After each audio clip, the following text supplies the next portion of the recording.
Doctor ortho Ayurvedic oil and capsule. अब दर्द भी घुटने टेकेगा। यूपी टेट की आज से शुरू परीक्षा, 3 दिनों तक चलेगी परीक्षा। 60 जिलों में 16 लाख अभ्यर्थी होंगे शामिल। वाराणसी के दाल मंडी में 5 मस्जिदों पर पीडब्ल्यूडी का चला पीला पंजा। 5 मस्जिदों के प्रबंधन ने दी ध्वस्तीकरण के लिए सहमति। कड़ी सुरक्षा के बीच मस्जिदों पर चले हथौड़े। राम मंदिर में कथित चढ़ावा चोरी मामले में अयोध्या में वकीलों का प्रदर्शन। चंपत राय, अनिल मिश्रा और गोपाल राव के खिलाफ मुकदमा दर्ज करने की मांग। पुलिस से धक्का मुक्की के बाद सिविल लाइन पुलिस चौकी तहरीर दी।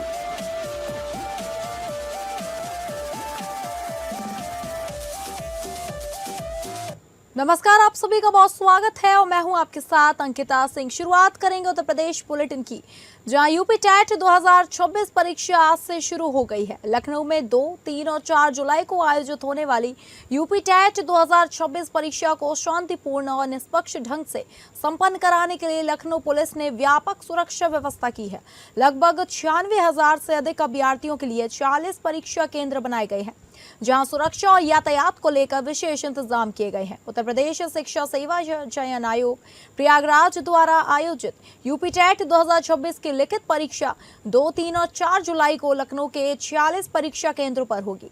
वहीं परीक्षा में कुल 96,454 अभ्यर्थी शामिल होंगे। परीक्षा की सुरक्षा के लिए 332 पुलिसकर्मियों की तैनाती की है। प्रत्येक परीक्षा केंद्र पर उप निरीक्षक, आरक्षी और महिला पुलिसकर्मियों की ड्यूटी लगाई गई है।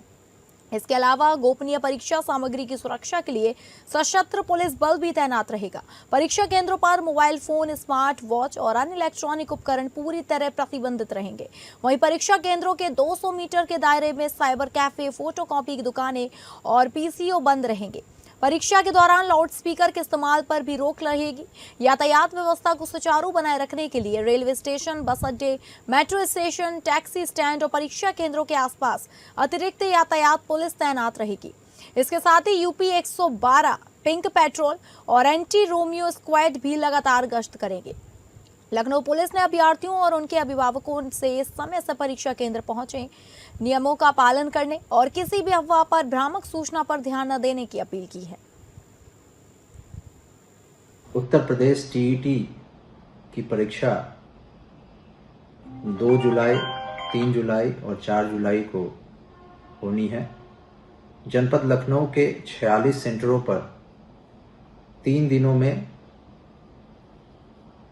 प्रतिदिन 2 शिफ्ट में कुल 96,454 अभ्यर्थियों की एग्ज़ाम होनी है, जिसके लिए पुलिस व्यवस्था कर ली गई है। प्रत्येक सेंटर पर सब इंस्पेक्टर के नेतृत्व में 5 पुलिसकर्मी तैनात किए गए हैं, जिनका दायित्व होगा कि आसपास के एरिया में कानून व्यवस्था सुनिश्चित करे, पूरे परिसर की सुरक्षा व्यवस्था सुनिश्चित करे और जो टीम चेकिंग फ्रिस्किंग कर रही है उन सभी को सुपरवाइज भी करेंगे। वाराणसी के दाल मंडी में 5 मस्जिदें तोड़ी गई हैं। 11 घंटे चली कार्रवाई में इना 50 से 60% तक का हिस्सा तोड़ दिया गया। एक मस्जिद की करीब 20 फीट ऊंची 2 मीनारों को गिरा दिया गया। पूरा दिन करीब 200 मजदूर हथौड़े से मस्जिदें गिराने में जुटे रहे। प्रशासन ने भी दाल मंडी जाने वाले रास्ते को टीन शेड लगाकर बंद कर दिया था। मौके पर सुरक्षा के लिए 1860 जवान तैनात रहे। इनमें पीएसी की 7 कंपनियां, सीआरपीएफ की 1 बटालियन, आरआरएफ की 1 बटालियन और स्थानीय पुलिस फोर्स शामिल है। यह कार्रवाई दाल मंडी चौड़ीकरण परियोजना के तहत की गई। चौड़ीकरण परियोजना की जद में कुल 6 मस्जिदें आई हैं। इनमें से 5 मस्जिदों के प्रबंधन ने पहले ही ध्वस्तीकरण के लिए सहमति दे दी थी, जबकि एक मस्जिद को लेकर सहमति नहीं बन सकी। इस बीच पुलिस प्रशासन ने मीडिया को वीडियोग्राफी और फोटोग्राफी करने से भी रोक दिया। दरअसल दाल मंडी चौड़ीकरण परियोजना के तहत 181 मकानों और 6 मस्जिदों को हटाया जाना है। अब तक 162 मकानों पर कार्रवाई हो चुकी है। इनमें से 80 मकानों को पूरी तरह जमींदोज किया जा चुका है। दाल मंडी चौड़ीकरण परियोजना के तहत 181 मकानों के साथ 6 मस्जिदें भी प्रभावित हो रही हैं। इनमें लंगड़े हाफिज मस्जिद, निसारन की मस्जिद, रंगीले शाह मस्जिद, अली रजा मस्जिद, संगम रमर मस्जिद और मस्जिद मिर्जा करीमुल्ला बेग शामिल है।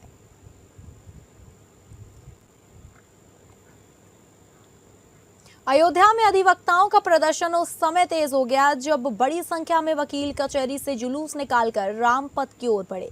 इस दौरान पुलिस ने उन्हें रोकने का प्रयास किया, जिससे धक्का मुक्की की स्थिति बन गई। प्रदर्शनकारी बैरिकेडिंग पार करते हुए आगे बढ़े और संबंधित लोगों के खिलाफ मुकदमा दर्ज करने की मांग की। सैकड़ों की संख्या में अधिवक्ता कचहरी परिसर से निकलकर रामपथ के रास्ते थाना राम जन्मभूमि की ओर बढ़ रहे थे। रास्ते में पुलिस ने बैरिकेडिंग लगाकर उन्हें रोकने की कोशिश की, जिसके दौरान पुलिस और अधिवक्ताओं के बीच धक्का मुक्की भी हुई। इसके बाद अधिवक्ता सिविल लाइन पुलिस चौकी के पास रुके और उन्होंने चंपत राय, अनिल मिश्रा तथा गोपाल राव के खिलाफ मुकदमा दर्ज करने की मांग करते हुए तहरीर सौंप दी। पुलिस ने अधिवक्ताओं को तहरीर प्राप्त होने की रसीद भी उपलब्ध कराई। इस दौरान बार एसोसिएशन के अध्यक्ष ने कहा कि फिलहाल आंदोलन को समाप्त नहीं बल्कि स्थगित कर दिया गया है। उनका कहना है कि यदि मामले में मुकदमा दर्ज नहीं किया गया तो आने वाले दिनों में बड़े स्तर पर आंदोलन किया जाएगा। फिलहाल पुलिस ने तहरीर प्राप्त कर मामले की जांच शुरू करने की बात कही है। आगे की कार्रवाई जांच के निष्कर्षों के आधार पर की जाएगी। की कवायद शुरू है। आंदोलन ही रुक जाएगा। आंदोलन अभी परिस्थितियों पर मीटिंग होगी। आंदोलन के लिए मीटिंग होगी। आंदोलन स्थगित करने लायक होगा तो स्थगित होगा। अगर कॉपी नहीं मिलेगी तो आगे बढ़ेगा। ये कॉपी पर निर्भर करता है। नहीं, अगर दर्ज नहीं होती तो फिर क्या आगे हम बढ़ेंगे, नहीं दर्ज करेंगे, कोर्ट में चलेंगे, उनके बड़े अधिकारियों से कहेंगे, रास्ता जाम करेंगे, सब जो बन पड़ेगा सब करेंगे। वाराणसी से लखनऊ पहुंचे एक पीड़ित ने करोड़ों रुपए की संपत्ति को कथित तौर पर फर्जी दस्तावेजों के जरिए बेचने का आरोप लगाया है। पीड़ित का दावा है कि आरोपित पुलिस कार्रवाई से बचने के लिए प्रदेश के उप मुख्यमंत्री का नाम ले रहे हैं। मामले को लेकर पीड़ित ने लखनऊ पहुंचकर उप मुख्यमंत्री ब्रजेश पाठक से मुलाकात की और निष्पक्ष जांच की मांग की। वाराणसी के रोहनिया थाना क्षेत्र के अरविंद भारद्वाज का आरोप है कि उनकी करोड़ों रुपए मूल्य की संपत्ति को फर्जी दस्तावेजों के आधार पर बेच दिया गया। उनका कहना है कि मामले में नामजद आरोपित पुलिस कार्रवाई से बचने के लिए प्रदेश के उप मुख्यमंत्री का नाम ले रहे हैं, जिससे जांच प्रभावित हो रही है। हालांकि इन आरोपों की आधिकारिक पुष्टि नहीं हुई है। पीड़ित के अनुसार उप मुख्यमंत्री ने मामले को गंभीरता से लेते हुए संबंधित अधिकारियों को जांच कर नियम अनुसार कार्रवाई सुनिश्चित करने का आश्वासन दिया है। फिलहाल मामले की जांच संबंधित एजेंसियों के स्तर पर जारी है और जांच पूरी होने के बाद ही पूरे प्रकरण की वास्तविक स्थिति स्पष्ट हो सकेगी।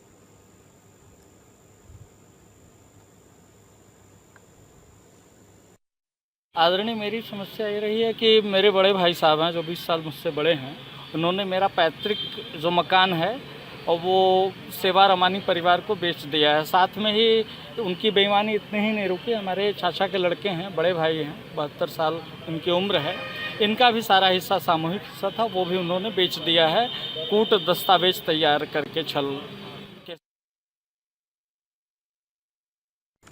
उत्तर प्रदेश के कुशीनगर से बिजली विभाग के एक जूनियर इंजीनियर पर अभद्र व्यवहार के आरोप का मामला सामने आया है।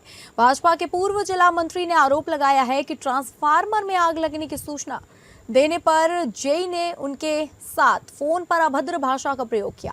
मामले की शिकायत ऊर्जा मंत्री और विभागीय अधिकारियों से की गई, लेकिन अब तक कार्रवाई न होने का आरोप लगाया जा रहा है। मामला कुशीनगर के फाजिल नगर विधानसभा क्षेत्र के कोई लसवा बुजुर्ग गांव का है। आरोप है कि ट्रांसफार्मर में आग लगने की सूचना देने के लिए भाजपा के पूर्व जिला मंत्री ने लाइनमैन से संपर्क न होने पर संबंधित जेई को फोन किया था। भाजपा के पूर्व जिला मंत्री का आरोप है कि समस्या के समाधान के बजाय जेई ने उनसे अभद्र भाषा में बात की। इस कथित बातचीत का ऑडियो भी सोशल मीडिया पर वायरल होने का दावा किया जा रहा है। हालांकि वायरल ऑडियो की स्वतंत्र पुष्टि नहीं हुई है। पीड़ित का कहना है कि उन्होंने मामले की शिकायत फाजिल नगर विधायक सुरेंद्र सिंह कुशवाहा के नाम की है। बाद में कुशीनगर के 4 भाजपा विधायकों ने ऊर्जा मंत्री AK शर्मा और विभागीय अधिकारियों को पत्र देकर मामले में कार्यवाही की मांग की। शिकायत के बावजूद अब तक कार्रवाई नहीं होने का आरोप लगाया जा रहा है।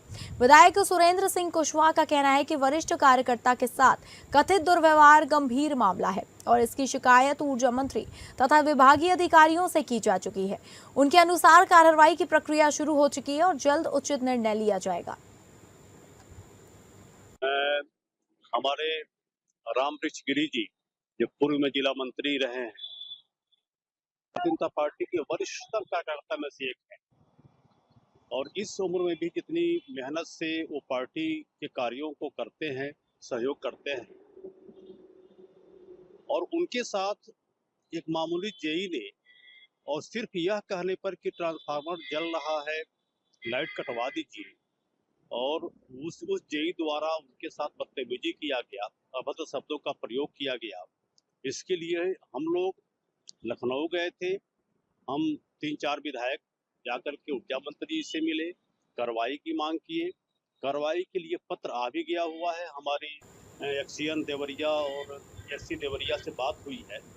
पीलीभीत के पूरनपुर गांव के एक होटल में शंकराचार्य अविमुक्तेश्वरानंद सरस्वती ने पत्रकारों से बातचीत में गाय को राष्ट्रीय माता घोषित करने की मांग दोहराई और सरकार पर निशाना साधा।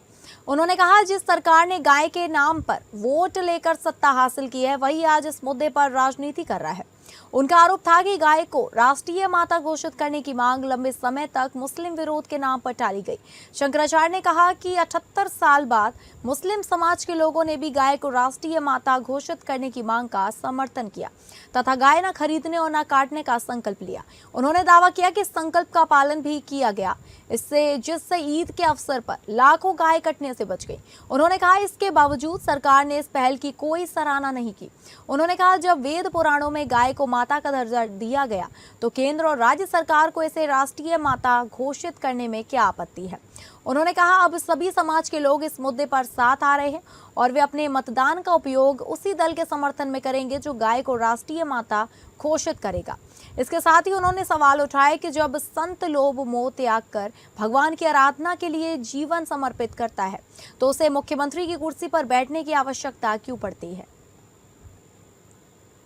कि पीलीभीत जो है ये किसी की जागीर तो है नहीं, किसी को भी चाहे तो आने दे और चाहे तो पीलीभीत जिला है तो उन्होंने आमंत्रित किया। हमारा हमारा है आत्मा ने की अपनी मान्यता जो भी हो उसकी अपनी है, उससे हमें क्या लगता है।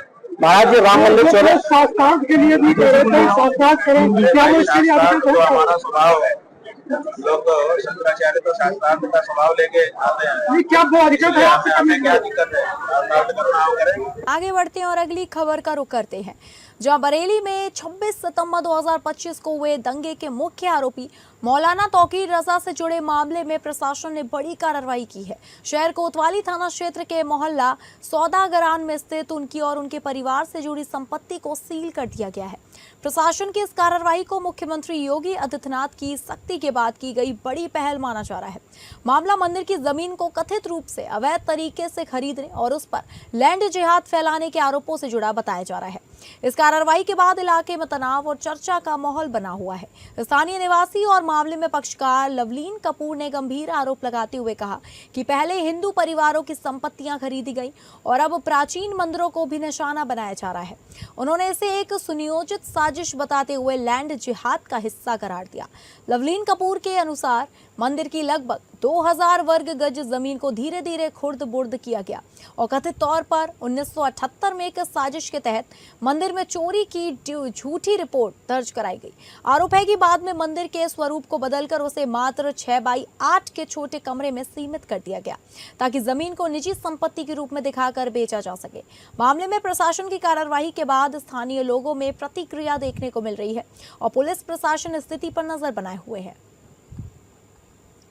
और प्रदीप रस्तोगी, ये जो सामने प्राचीन लक्ष्मी नारायण मंदिर का कि जो उस समय 2023 में इन्होंने अताउर रहमान महफूज हसन खान को विक्रय कर दिया था, संदीप शर्मा द्वारा विक्रय किया गया था, जिसमें हमने उसमें कार्रवाई की थी। थाने द्वारा 145 की रिपोर्ट मजिस्ट्रेट के यहाँ प्रेषित हुई थी। वो मुकदमा 3 साल से चल रहा था, जिसमें माननीय सिटी मजिस्ट्रेट साहब ने अब इसको कुर्क कर वो थाना कोतवाली को रिसीवर नियुक्त कर दिया है। मामला ये है कि ये लक्ष्मी नारायण प्राचीन लक्ष्मी नारायण मंदिर है, 250 वर्ष पुराना है और इसमें एक केयरटेकर जो मंदिर के पुजारी रखे गए थे उनके द्वारा इस मंदिर को खुरदबुद करके बेच दिया गया और बड़ी प्लानिंग से बेचा गया। मतलब सन 1978 में 13 अक्टूबर था शायद, क्या 13 अगस्त तो उस दिन आपने रिपोर्ट लिखवाई कि साहब वहाँ भी मूर्ति चोरी हो गई, सारी मूर्ति हटा दी गई। तो धीरे धीरे स्वरूप बदल दिया गया मंदिर का, नया दुकानें कर दी गई, दुकानें सब बेच दी गई और ये कहा गया कि हम कानपुर के पनकी थाना क्षेत्र में पहचान छिपाकर 2 युवतियों से शादी करने के आरोप में पुलिस ने एक युवक को गिरफ्तार किया है। पुलिस के अनुसार आरोपी पर सोशल मीडिया के माध्यम से फर्जी पहचान बताकर महिलाओं से संबंध बनाने, शादी करने और बाद में प्रताड़ित करने के आरोप लगे हैं। मामले में पीड़िताओं की शिकायत के आधार पर मुकदमा दर्ज कर जांच शुरू कर दी गई है। कानपुर के पनकी थाना क्षेत्र का यह मामला उस समय सामने आया जब एक महिला ने पुलिस से शिकायत कर आरोप लगाया कि आरोपी ने खुद को विशाल बताकर उससे दोस्ती की और बाद में शादी कर ली। महिला का दावा है कि कई वर्षों तक आरोपी ने अपनी वास्तविक पहचान छिपाए रखी। शिकायत में यह भी आरोप लगाया गया कि उस पर धर्म परिवर्तन करने और बच्चे का खतना कराने का दबाव बनाया गया। पुलिस के अनुसार जांच के दौरान यह भी सामने आया कि आरोपी ने करीब 3 साल पहले नौकरी दिलाने का झांसा देकर एक अन्य युवती से भी शादी की। दूसरी महिला वर्तमान में 6 महीने की गर्भवती बताई जा रही है। शिकायत में आरोप है कि आरोपी दोनों महिलाओं को एक ही मकान में रखता था और विरोध करने पर उनके साथ मारपीट और प्रताड़ना करता था।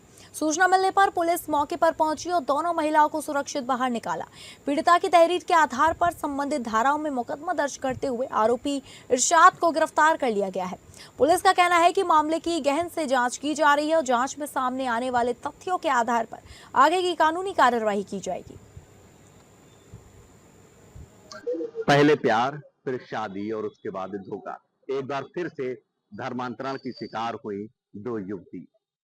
दरअसल आगरा का रहने वाला इरशाद विशाल बन करके उसने एक हरदोई की रहने वाली महिला से विवाह किया। लगभग 8 साल तक उसके साथ संबंध में रहा। उसके बाद अभी 3 साल पहले उसने दूसरी युवती से शादी की और पहली वाली पत्नी को उसने अपनी बहन बताया। मामला तब प्रकाश में आया जब पनकी थाना क्षेत्र के अंतर्गत कामतगिरी अपार्टमेंट में उसने दोनों युवतियों को बंधक बना लिया। फिलहाल पुलिस ने बजरंग दल के कार्यकर्ताओं के साथ पहुंचकर बंधक बनी युवतियों को मुक्त किया है और इस वक्त आरोपी पुलिस की गिरफ्त पे है, जिस पर मुकदमा पंजीकृत किया जा रहा है। देखना यह है कि आगे की जांच में क्या कुछ मामला सामने आता है। एपीएन न्यूज के लिए कुणाल सिंह, कानपुर। बदायूं के सिविल लाइन थाना क्षेत्र में वाहन चेकिंग के दौरान हुई मुठभेड़ में 50,000 रुपए का इनामी डकैत जितेंद्र उर्फ डालू मारा गया। मुठभेड़ में उप निरीक्षक और पुलिस सिपाही भी घायल हो गए हैं। घायल पुलिस कर्मियों और डकैत को जिला अस्पताल ले जाया गया, जहां पुलिस ने पूरे अस्पताल परिसर को छावनी में तब्दील कर दिया। बदायूं के सिविल लाइन क्षेत्र के थाना पुलिस बिलसी मोड़ नई जेल के लिए प्रस्तावित भूमि के पास वाहनों की चेकिंग चल रही थी।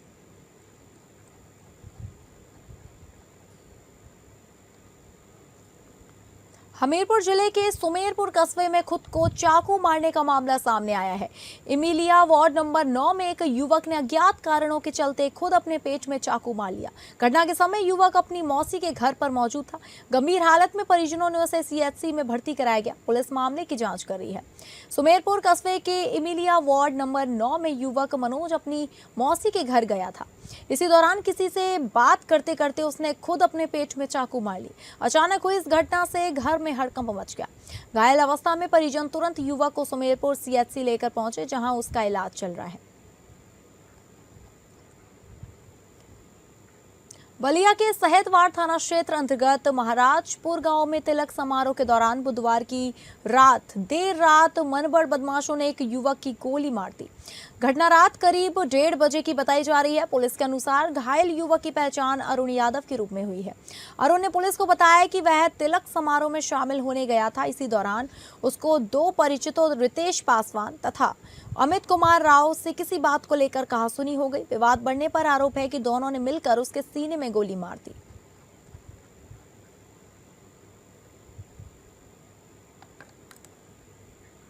तो फिलहाल उत्तर प्रदेश बुलेटिन में बस इतना ही। नमस्कार।